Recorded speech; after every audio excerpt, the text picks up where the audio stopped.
Hello students, welcome to Shiny Max. 7ஆம் வகுப்பு பருவம் 3 பயிற்சி 3.1ல் 3வது கணக்கு பார்க்கலாம். பின்வருவனவற்றை அவற்றின் காரணிகளின் பெருக்கற்பலனாக எழுதுக. காரணிகளின் பெருக்கற்பலன் அதாவது நம்ம பிரித்து எழுதணும். ஃபர்ஸ்ட் இந்த நம்பரை எப்படி பிரித்து எழுதுறதுன்னு சொல்லித்தாரேன். முதல்ல இந்த 24 டா ஃபார்மெட்ல போட்டு பார்க்கணும். ஓகே பாருங்க, லாஸ்ட் இருக்கக்கூடிய நம்பர் இரட்டைப்படை எண், அப்ப கண்டிப்பா இது 2ஆம் வாய்ப்பாடு போகும். O2 2, இனி E2 4, திரும்பவும் 2ஆம் வாய்ப்பாடு போகும். A2 12, திரும்பவும் 2ஆம் வாய்ப்பாடு. 3 6, இனிமே 3ஆம் வாய்ப்பாடு தான் போகும். 3 3, 1 வாரது வரைக்கும் இந்த மாதிரி சால்வ் பண்ணணும். ஓகே, இப்போ 24 எப்படி எழுதலாம்? ஃபர்ஸ்ட் 2 இருக்கு, நடுவில் பெருக்கல்னு எழுதிக்கணும். அடுத்ததான் 2, அடுத்ததான் 2, அடுத்த 3 இருக்கு. 1 எழுதணும்னு அவசியம் கிடையாது.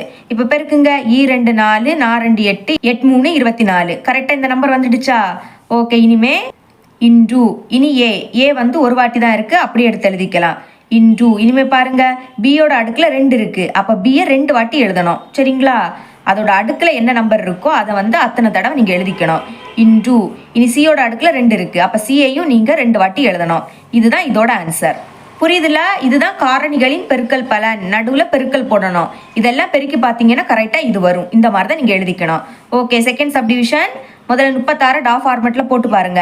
லாஸ்ட் இருக்கக்கூடிய நம்பர் இரட்டைப்படை எண், அப்போ கண்டிப்பாக 2ஆம் வாய்ப்பாடு போகும். O2 2, இப்போ இதில் பாக்கி ஒன்றா, இது 16 ஆகிடும். 16ல் 2 8 வாட்டி இருக்கு. 8 2 16, திரும்பவும் 2ஆம் வாய்ப்பாடு போகும். 9 2 18, இனி 3ஆம் வாய்ப்பாடு தான் போகும். 3 9, திரும்பவும் 3ஆம் வாய்ப்பாடு. 3 3, 1 வந்துடுச்சா? அப்போ ஸ்டாப் பண்ணிருங்க. ஓகே, இப்போ 36 எப்படி எழுதலாம்? 2 இன்டு 2 இன்டு 3 இன்டு 3, 1 எழுதாண்டாம். இதை பெருக்கி பார்த்தீங்கன்னா கரெக்டாக 36 தான் வரும். இனி எக்ஸ் கியூப், எக்ஸோட அடுக்குல 3 இருக்கு, அப்போ எக்ஸை 3 வாட்டி எழுதிக்கணும். X into X into X. அப்புறம் பாருங்க, ஒய்யோட அடுக்குல 2 இருக்கு, அப்போ ஒய்யை நீங்க 2 வாட்டி எழுதணும். இன்டு இசட் ஒரு வாட்டி தான், அடுக்குல எதுவும் இல்லாட்டா 1 இருக்குன்னு அர்த்தம், அப்போ ஒரு வாட்டி எழுதிருங்க. சரிங்களா? இதுதான் இதோட ஆன்சர். இனி தேர்ட் சப்டிவிஷன் பார்க்கலாம். ஃபர்ஸ்ட் 56 எழுதிக்கலாமா? 56 இரட்டைப்படை எண், அப்போ 2ஆம் வாய்ப்பாடு போகும். E2 4, பாக்கி 1, இப்போ இது 16, அப்போ 8 2 16, திரும்பவும் 2ஆம் வாய்ப்பாடு. O2 2, இனிமேல் 4 2 8, திரும்பவும் 2ஆம் வாய்ப்பாடு. 7 2 14, 7 வந்து 2ஆம் வாய்ப்பாடும் போகாது, 3ஆம் வாய்ப்பாடும் போகாது, 7ஆம் வாய்ப்பாடு மட்டும்தான் போகும். அப்போ 7ன்னு எழுதிக்கலாம். இப்போ பாருங்க, 7 7, 1 வந்துடுச்சு, அதனால ஸ்டாப் பண்ணிக்கோங்க. இப்போ 56 எப்படி எழுதிக்கலாம்? ஃபர்ஸ்ட் 2 இருக்கு, இன்டு, அடுத்த 2 இன்டு 2 இன்டு 7, பெருக்கினீங்கன்னா கரெக்டாக 56 தான் வரும். இனிமேல் பாருங்க, எம் ஒரு வாட்டி தான் இருக்கு, அப்படியே எடுத்து எழுதிருங்க. என்னோட அடுக்குல 2 இருக்கு, அப்போ என்ன 2 வாட்டி எழுதணும். அப்புறம் வாட்டு பியோட அடுக்குல 2, அப்போ பியையும் 2 வாட்டி எழுதணும். இதுதான் இதோட ஆன்சர். ஓகேங்களா? 4வது கணக்கு பார்க்கலாம். நம்மளுங்க ஒரு முற்றொருமை கொடுத்துருக்காங்க. கொடுத்துக்கிட்டு என்னும் முற்றொருமையை பயன்படுத்தி பின்வருவனவற்றின் பெருக்கல் பலனை காண்க. அதாவது நம்ம இந்த கொஸ்டின்ல இந்த ஃபார்மெட்ல கொடுத்துருப்பாங்க, நம்ம அதை இந்த மாதிரி மாற்றி எழுதினாலே போதும். சரிங்களா? ஃபர்ஸ்ட் சப்டிவிஷன் பாருங்க, கரெக்டாக இதே மாதிரி தான் கொடுத்துருக்காங்க. அதை நம்ம எப்படி மாற்றணும்? இந்த மாதிரி மாற்றி எழுதிட்டாலே போதும். ஓகே, ஃபர்ஸ்ட் ஃபார்முலா எழுதியிருக்கேன், இனிமேல் சால்வ் பண்ணலாம். எக்ஸ் கூட்டல் 3 இன்டு எக்ஸ் கூட்டல் 7. இந்த மாதிரி மாற்றணும்னா எக்ஸோட மதிப்பு, ஏயோட மதிப்பு, பியோட மதிப்பு தேவை. பாருங்க, இங்கே எக்ஸோட பிளேஸ்ல இங்கே என்னது இருக்கு? எக்ஸ் தான். அதே மாதிரி இங்கே எக்ஸோட பிளேஸ்ல எக்ஸ் தான் இருக்கு, அப்போ எக்ஸோட மதிப்பு என்னது? எக்ஸ் தான். இனி ஏயோட பிளேஸ்ல இங்கே என்னது இருக்கு? 3, அப்போ ஏயோட மதிப்பு என்னது? 3. இனி பியோட பிளேஸ்ல இங்கே என்னது இருக்கு? 7, அப்போ பியோட மதிப்பு 7. இப்போ மதிப்பை இங்கே பிரதியிடலாம். எக்ஸோட மதிப்பு எக்ஸ் தான், அப்போ எக்ஸ்ன்னு எழுதிக்கலாம். அடுத்த அடுக்குல 2 கூட்டல் எக்ஸோட மதிப்பு எக்ஸ் தான், இன்டு ஏயோட மதிப்பு 3, அடுத்த கூட்டல் பியோட மதிப்பு 7, கூட்டல் ஏயோட மதிப்பு 3 இன்டு பியோட மதிப்பு 7. இங்கே நீங்கள் பெருக்கலும் போட்டுக்கலாம், இல்லாட்டா இந்த மாதிரி ப்ராக்கெட்டும் போட்டுக்கலாம். ஓகே பாருங்க, எக்ஸ் ஸ்கொயர் கூட்டல் எக்ஸு, அப்புறம் 3 7 கூட்டுங்க, கூட்டுனா 10ன்னு கிடைக்கும். கூட்டல் பெருக்கலாம், 7 3 21. இனி எக்ஸ் ஸ்கொயர் கூட்டல் எக்ஸையும் 10ஐயும் பெருக்குன்னா என்ன கிடைக்கும்? 10x. எக்ஸை இந்த பக்கம் கொண்டு வந்துட்டேன், கூட்டல் 21. இதுதான் இதோட ஆன்சர். செகண்ட் சப்டிவிஷன் பார்க்கலாம். கொஸ்டின் எழுதிக்கிறேன். 6a கூட்டல் 9 இன்டு 6a மைனஸ் 5. இப்போ பாருங்க, எக்ஸோட பிளேஸ்ல இங்கே என்னது இருக்கு? 6a. அதே மாதிரி இங்கேயும் 6a, அப்போ எக்ஸோட மதிப்பு 6a. இனி ஏ இருக்கக்கூடிய பிளேஸ்ல இங்கே 9 இருக்கு, அப்போ ஏயோட மதிப்பு 9. இனி பி இருக்கக்கூடிய பிளேஸ்ல இங்கே -5 அப்படின்னு இருக்கு, இங்கே ப்ளஸ் இருக்கு, இங்கே மைனஸ் இருக்கு, அப்போ இந்த மைனஸோட சேர்த்து எடுத்துக்கணும். அப்போ பியோட மதிப்பு என்னது? -5. பிரதியிடலாமா? எக்ஸோட மதிப்பு 6a, ஸ்கொயர் இருக்கிறதுனால நம்மளும் ஹோல் ஸ்கொயர் அப்படின்னு எழுதிக்கணும். கூட்டல் எக்ஸோட மதிப்பு 6a இன்டு ஏயோட மதிப்பு 9, அப்புறம் பியோட மதிப்பு -5, கூட்டல் ஏயோட மதிப்பு 9 இன்டூ பியோட மதிப்பு எவ்வளவு -5. மைனஸை மறக்கக்கூடாது. ஓகே, இப்போ இந்த ஸ்கொயர் வந்து ரெண்டுக்குமே பொதுவு. அதாவது 6 ஸ்கொயர் அப்படின்னா 6 2 வாட்டி எழுதி பெருக்கணும். சரிங்களா? 6 6 36. ஏ ஸ்கொயரோட மதிப்பு ஏ ஸ்கொயர் தான், அதை அப்படியே எடுத்து எழுதிக்கலாம். கூட்டல் இனி 6a கழிங்க 9லேருந்து 5 கழிச்சா 4. இனி இங்க பிளஸ் இருக்கு, இங்க மைனஸ். பெருக்குங்க, பிளஸே மைனஸையும் பெருக்குனா மைனஸ். ஒரு மைனஸ்னா அதை அப்படியே எடுத்து எழுதிக்கணும். இனி இதை பெருக்கலாம். 9 45. அப்புறமாட்டு 36 ஏ ஸ்கொயர் கூட்டல் இதை பெருக்கலாம். 6 4 24. அடுத்த பாக்கி இருக்கக்கூடிய ஏயை அப்படியே எடுத்து எழுதிருங்க. -45. இதுதான் இதோட ஆன்சர். இனி தேர்ட் சப்டிவிஷன் பார்க்கலாம். பாருங்க, எக்ஸோட பிளேஸ்ல என்னது இருக்கு? 4x. அப்ப எக்ஸோட மதிப்பு 4x. அப்புறமாட்டு ஏற்குடைய பிளேஸ்ல 3y அப்படின்னு இருக்கு. அப்ப ஏயோட மதிப்பு 3y. இனி பியோட பிளேஸ்ல என்னது இருக்கு? 5y. அப்போ பியோட மதிப்பு 5y. ஓகே, பிரதியிடலாமா? எக்ஸோட மதிப்பு என்னது? 4x. ஸ்கொயர் இருக்கிறதுனால ஹோல் ஸ்கொயர் அப்படின்னு எழுதிக்கணும். கூட்டல் எக்ஸோட மதிப்பு 4x இன்டூ ஏயோட மதிப்பு 3y கூட்டல் பியோட மதிப்பு 5y. சரிங்களா? அப்புறமாட்டு கூட்டல் ஏயோட மதிப்பு 3y இன்டூ பியோட மதிப்பு 5y. ஓகே, இந்த மாதிரி பிராக்கெட் போட்டுக்கோங்க. இனிமே இந்த ஸ்கொயர் வந்து ரெண்டுக்குமே காமன். அப்போ 4 ஸ்கொயர்னா 4 2 வாட்டி எழுதி பெருக்கணும். அடுக்கில் 2னா 4 2 வாட்டி எழுதி பெருக்கணும். 4 16. எக்ஸ் ஸ்கொயரோட மதிப்பு எக்ஸ் ஸ்கொயர் தான். கூட்டல் வெளியே 4x இருக்கு. இனி கூட்டுங்க. ஃபர்ஸ்ட் நம்பரை கூட்டலாம். 5ஐயும் 3ஐயும் கூட்டினா 8. 2லேயும் ஒய் இருக்கனால அதை ஒரு வாட்டி தான் எழுதிக்கணும். சரிங்களா? இனிமே கூட்டல் ஃபர்ஸ்ட் நம்பரை பெருக்குங்க. 3 15.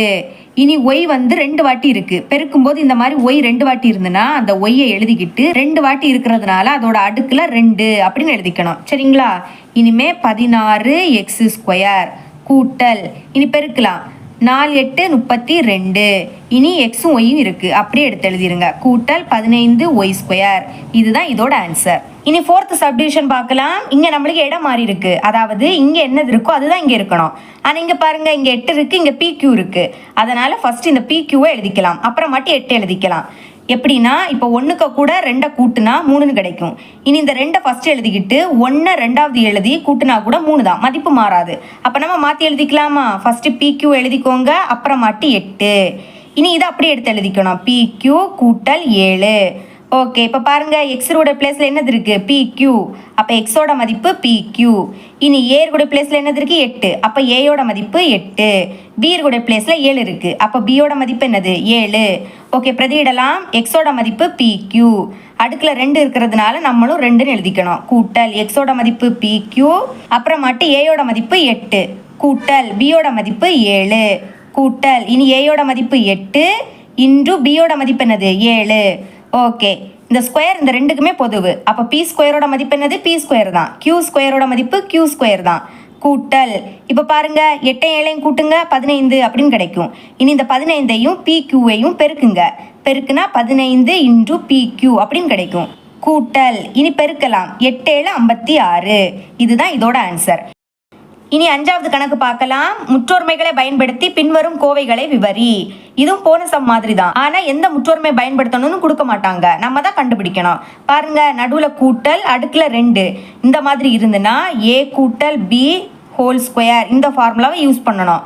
A ஸ்கொயர் கூட்டல் 2AB கூட்டல் B ஸ்கொயர். நம்மளுக்கு கொஸ்டினில் தந்திருக்கக்கூடியது இந்த ஃபார்மெட்டில் இருக்குது. அதை நம்ம இப்படி மாற்றணும். சரிங்களா? ஓகே, சால்வ் பண்ணிடலாம். முதல்ல எழுதிக்கலாம். 2x கூட்டல் 5 ஹோல் ஸ்கொயர். பாருங்க, ஏயோட பிளேஸில் என்னது இருக்குது? 2x. அப்போ ஏயோட மதிப்பு 2x. இனி பியோட பிளேஸில் என்னது இருக்குது? 5. அப்போ பியோட மதிப்பு என்னது? 5. பிரதியிடலாமா? ஏயோட மதிப்பு 2x. ஸ்கொயர் இருக்கிறதுனால ஹோல் ஸ்கொயர் கூட்டல் ஃபார்முலாவில் 2 இன்டூ ஏயோட மதிப்பு 2x இன்டூ பியோட மதிப்பு 5 கூட்டல் பியோட மதிப்பு 5 ஸ்கொயர் இருக்கிறதுனால ஸ்கொயர். சரிங்களா? இனி பாருங்க, 2 ஸ்கொயரோட மதிப்பு 4. எக்ஸ் ஸ்கொயரோட மதிப்பு எக்ஸ் ஸ்கொயர் கூட்டல் இனி நம்பரை ஃபர்ஸ்ட் பெருக்குங்க. 2 4 அப்புறமாட்டு 4 5 20. இனி ஒரே ஒரு எஸ், அதை அப்படியே எடுத்து எழுதிக்கோங்க. கூட்டல் 5 ஸ்கொயர், அதாவது அடுக்குல 2னா 5 2 வாட்டி எழுதி பெருக்கணும். 5 25. இதுதான் இதோட ஆன்சர். 2வது கணக்கு பார்க்கலாம். நடுவில் மைனஸ், அடுக்குல 2. அப்போ என்ன ஃபார்முலா யூஸ் பண்ணணும்னா A minus B whole square. இந்த formula A square minus 2AB கூட்டல் B ஸ்கொயர். சரிங்களா? நடுவில் மைனஸ், அடுக்குல 2. இன்னொரு விஷயம், இங்கே மைனஸ்னால் இங்கே மைனஸ். சரிங்களா? சால்வ் பண்ணலாம். b minus 7 whole square. பாருங்கள், ஏ கூட ப்ளஸில் என்னது இருக்குது? b. அப்போ ஏயோட மதிப்பு b. இனி b கூட ப்ளஸில் என்னது இருக்குது? 7. அப்போ பியோட மதிப்பு 7. இங்கே நீங்கள் மைனஸ் எழுதக்கூடாது, ஏன்னா இங்கே மைனஸ் இருக்குது, இங்கே மைனஸ் இருக்குது. அப்போ 7 மட்டும் தான் நீங்கள் எழுதிக்கணும். ஞாபகம் வச்சுக்கோங்க. பிரதியிடலாம். ஏயோட மதிப்பு b. ஸ்கொயர் இருக்கிறதுனால ஸ்கொயர். மைனஸ் ஃபார்முலாவில் 2 இன்டூ ஏயோட மதிப்பு b இன்டூ பியோட மதிப்பு என்னது? 7 கூட்டல் பியோட மதிப்பு 7 அடுக்கில் 2. ஓகே, பி ஸ்கொயரோட மதிப்பு b ஸ்கொயர் தான். அப்புறம் மைனஸ். ஃபஸ்ட்டு நம்பரை பெருக்குங்க. 7 2 14. அப்புறமாட்டு இந்த b கூட்டல் அடுக்கில் 2. அப்போ 7 2 வாட்டி எழுதி பெருக்கணும். 7 7 49. இதுதான் இதோட ஆன்சர். ஓகே, தேர்ட் சப்டிவிஷன் பார்க்கலாம். இங்கே நடுவில் கூட்டல் அடுக்கில் 2. அப்போ a கூட்டல் b ஹோல் ஸ்கொயர். இந்த ஃபார்முலாவை யூஸ் பண்ண போகிறோம். a ஸ்கொயர் கூட்டல் 2ab கூட்டல் b ஸ்கொயர். ஓகே, சால்வ் பண்ணலாம். m இன்டூ n கூட்டல் 3 இன்டூ p. அடுத்த ஹோல் ஸ்கொயர். பாருங்கள், a கூட ப்ளஸில் என்னது இருக்குது? m into n. அப்போ ஏயோட மதிப்பு m இன்டூ n. இனி b கூட ப்ளஸில் என்னது இருக்குது? 3 இன்டூ p. அப்போ பியோட மதிப்பு 3 இன்டூ p. மதிப்பை பிரதியிடலாம். ஏக்கு பதில் m இன்டூ n. ஸ்கொயர் இருக்கிறதுனால ஹோல் ஸ்கொயர். கூட்டல் ஃபார்முலாவில் 2 இன்டூ ஏயோட மதிப்பு m இன்டூ n. அப்புறமாட்டு பியோட மதிப்பு 3 இன்டூ p. கூட்டல் பியோட மதிப்பு 3 இன்டூ p. ஸ்கொயர் இருக்கிறதுனால ஹோல் ஸ்கொயர். ஓகே, இப்போ பாருங்கள், m ஸ்கொயரோட மதிப்பு m ஸ்கொயர் தான், n ஸ்கொயரோட மதிப்பு n ஸ்கொயர் தான். கூட்டல் இனி நம்பரை பெருக்குங்க. 3 6. பாக்கி இருக்கிறத அப்படியே எடுத்து எழுதிக்கலாம். m இன்டூ n அப்புறமா இந்த p கூட்டல் 3 ஸ்கொயர். அதாவது அடுக்கில் 2னா 3 2 வாட்டி எழுதி பெருக்கணும். 3 3 9. அப்புறம் பி ஸ்கொயரோட மதிப்பு பி ஸ்கொயர் தான். சரிங்களா? இதுதான் இதோட ஆன்சர். ஃபோர்த் சப்டிவிஷன் பார்க்கலாம். நடுவில் மைனஸ் அடுக்கில் 2. அப்போ இங்கே என்ன formula? a minus b whole square. இந்த ஃபார்முலாவை யூஸ் பண்ண போகிறோம். a ஸ்கொயர் மைனஸ் 2ab கூட்டல் b square. Okay, x into Y into z minus 1 whole square. பாருங்க, ஏ கூட பிளேஸில் என்னது இருக்குது? X into Y into z. அப்போ ஏயோட மதிப்பு x into Y into z. இனி பி கூட பிளேஸில் என்னது இருக்குது? 1. அப்போ பியோட மதிப்பு என்னது? 1. பிரதியிடலாம். ஏக்கு பதில் x into Y into z. Square இருக்கிறதுனால ஹோல் ஸ்கொயர். மைனஸ் ஃபார்முலாவில் 2 ஏயோட மதிப்பு x into Y into z. அப்புறம் பியோட மதிப்பு 1 கூட்டல் பியோட மதிப்பு 1 அடுக்கில் 2. ஓகே, இந்த ஸ்கொயர் இந்த 3க்குமே பொதுவு. அப்போ தனியாக எடுத்து எழுதிக்கலாமா? எக்ஸ் ஸ்கொயர் அப்புறமாட்டு ஒய் ஸ்கொயர் அடுத்த இசட் ஸ்கொயர். இனி மைனஸ் ஃபஸ்ட் நம்பரை பெருக்குங்க. 1 2 அப்புறமாட்டு X into Y into Z கூட்டல் 1 ஸ்கொயரோட மதிப்பு 1 தான். இதுதான் இதோட ஆன்சர். ஓகே, 6வது கணக்கு பார்க்கலாம். இங்கே நம்மளும் முற்றொருமை கொடுத்துருக்காங்க. கொடுத்துக்கிட்டு என்னும் முற்றொருமை பயன்படுத்தி பின்வருவனவற்றின் பெருக்கல் பலனை காண்க. முற்றொருமை கொடுத்துக்கிட்டு நம்மள்ட்ட சால்வ் பண்ண கேட்குறாங்க. அப்போ ரொம்பவே ஈஸி தான். Okay, first subdivision. ஃபஸ்ட்டு ஃபார்முலாவை அப்படியே எடுத்து எழுதிக்கிட்டேன். சால்வ் பண்ணிடலாம். பி கூட்டல் 2 இன்டூ பி மைனஸ் 2. ஓகே, பாருங்க, ஏ கூட பிளேஸில் என்னது இருக்குது? பி. அப்போ ஏயோட மதிப்பு பி. ஓகே, இனிமே பி கூட பிளேஸில் என்னது இருக்குது? 2. அப்போ பியோட மதிப்பு 2. பிரதியிடலாமா? ஏக்கு பதில் பி. ஸ்கொயர் இருக்கிறதுனால ஸ்கொயர். அடுத்த மைனஸ் பிக்கு பதில் 2. ஸ்கொயர் இருக்கிறதுனால ஸ்கொயர். இப்போ பாருங்க, பி ஸ்கொயரோட மதிப்பு பி ஸ்கொயர் தான். மைனஸ் அடுக்கில் 2. அப்போ 2 2 வாட்டி எழுதி பெருக்கணும். 2 4. இதுதான் இதோட ஆன்சர். Second subdivision. இங்கே நம்மளுக்கு இடம் மாறி இருக்கு. அதாவது இங்கே என்னது இருக்கோ அதுதான் இங்கே இருக்கணும். ஆனால் பாருங்க, இங்கே 1 இருக்குது, இங்கே 3 இன்டூ பி இருக்குது. அப்போ ஃபஸ்ட்டு இந்த 3 இன்டூ பியை எழுதிக்கலாம். அப்புறம் மட்டும் 1 எழுதிக்கலாம். ஓகேங்களா? 3 இன்டூ பி கூட்டல் 1. இதை அப்படியே எடுத்து எழுதிக்கோங்க. 3 இன்டூ பி மைனஸ் 1. ப்ளஸ்ஸாக இருக்கும்போது இதை மாற்றினாலும் பிரச்சனை கிடையாது. ஆனால் மைனஸாக இருக்குது, இதை நீங்கள் மாற்றக்கூடாது. ஓகேங்களா? ஓகே, இப்போ பாருங்க, ஏ இருக்கக்கூடிய பிளேஸில் என்னது இருக்குது? 3 இன்டூ பி. அப்போ ஏயோட மதிப்பு 3 இன்டூ பி. ஓகே, இனி பி இருக்கக்கூடிய பிளேஸில் என்னது இருக்குது? 1. சரிங்களா? அப்போ பியோட மதிப்பு 1. பிரதியிடலாம். ஏக்கு பதில் 3 இன்டூ பி. ஸ்கொயர் இருக்கிறதுனால ஹோல் ஸ்கொயர். மைனஸ் பியோட மதிப்பு 1. அடுத்த ஸ்கொயர். இங்கே 2 உறுப்பு இருக்குது, அதனால தான் ஹோல் ஸ்கொயர். ஒரு உறுப்புனா அப்படியே எழுதிட்டாலே போதும். ஓகே, இப்போ பாருங்க, 3 ஸ்கொயர். அதாவது அடுக்கில் 2னா 3 2 வாட்டி எழுதி பெருக்கணும். 3 3 9. இனி பி ஸ்கொயர், அதோட மதிப்பு பி ஸ்கொயர் தான். மைனஸ் 1 ஸ்கொயரோட மதிப்பு 1, அதாவது அடுக்கில் 2, அப்போ 1 2 வாட்டி எழுதி பெருக்கிக்கோங்க. ஓர் 1 1. சரிங்களா? இதுதான் இதோட ஆன்சர். Okay, third subdivision. இங்கே அதே மாதிரி தான். இங்கே என்னது இருக்கோ அதுதான் இருக்கணும். இங்கே 4 இருக்கு, இங்கே m × n இருக்கு. அப்போ நான் இங்கே மாற்றி எழுத போகிறேன். ப்ளஸ்ஸில் இருக்கக்கூடியதை தான் நீங்கள் மாற்றி எழுதணும். சரிங்களா? 4 முதல் எழுதுங்க, m × n ரெண்டாவது எழுதிக்கலாம். ஓகே, அதுலேயும் இங்கே ப்ளஸ் இருக்குது ஃபஸ்ட்டு. அப்போ இதை முதல்ல எழுதிக்கலாம். ஓகேங்களா? அதை எப்படி எழுதணும்? 4 கூட்டல் m × n அப்படின்னு எழுதிக்கோங்க. இதை அப்படியே எடுத்து எழுதிக்கலாம். 4 மைனஸ் m × n. இப்போ பாருங்க, plus plus minus minus. Correct ஆயிடுச்சு. ஓகேங்களா? அப்போ ஏருடைய பிளேஸில் என்னது இருக்கு? 4. அப்போ ஏயோட மதிப்பு 4. இனி பீருடைய பிளேஸில் என்னது இருக்கு? m × n. அப்போ பியோட மதிப்பு என்னது? m × n. பிரதியிடலாம். ஏக்கு பதில் 4, அடுக்கில் 2 மைனஸ் பியோட மதிப்பு m × n, ஸ்கொயர் இருக்கிறதுனால ஹோல் ஸ்கொயர். ஓகே, அடுக்கில் 2, அப்போ 4 2 வாட்டி எழுதி பெருக்கிக்கோங்க. 4 16, அப்புறமாட்டு மைனஸ். இனி m ஸ்கொயரோட மதிப்பு m ஸ்கொயர் தான், n ஸ்கொயரோட மதிப்பு n ஸ்கொயர் தான். இதுதான் இதோட ஆன்சர். ஓகே, ஃபோர்த் சப்டிவிஷன் பார்க்கலாம். பாருங்க, கொஸ்டின் எழுதிக்கிறேன். இங்கே நம்மளுக்கு கரெக்டாக தான் இருக்கு. அப்போ 6x கூட்டல் 7y. ஓகேங்களா? அப்புறமா 6x மைனஸ் 7y. வேணும்னா பாருங்க, இங்கே என்னது இருக்கோ அதான் இங்கே இருக்கு, இங்கே என்னது இருக்கோ அதான் இங்கே இருக்கு. அப்போ பிரச்சனை இல்லை, அப்படியே எழுதிக்கோங்க. இப்போ ஏருடைய பிளேஸில் என்னது இருக்கு? 6 × x. அப்போ ஏயோட மதிப்பு 6 × x. பீருடைய பிளேஸில் என்னது இருக்கு? 7 × y. அப்போ பியோட மதிப்பு 7 × y. ஓகே, பிரதியிடலாம். ஏக்கு பதில் 6 × x, அடுக்கில் 2 மைனஸ் பிக்கு பதில் 7 × y ஹோல் ஸ்கொயர். ஓகே, 6 ஸ்கொயரோட மதிப்பு என்னது? 6 × 6 6 6 36.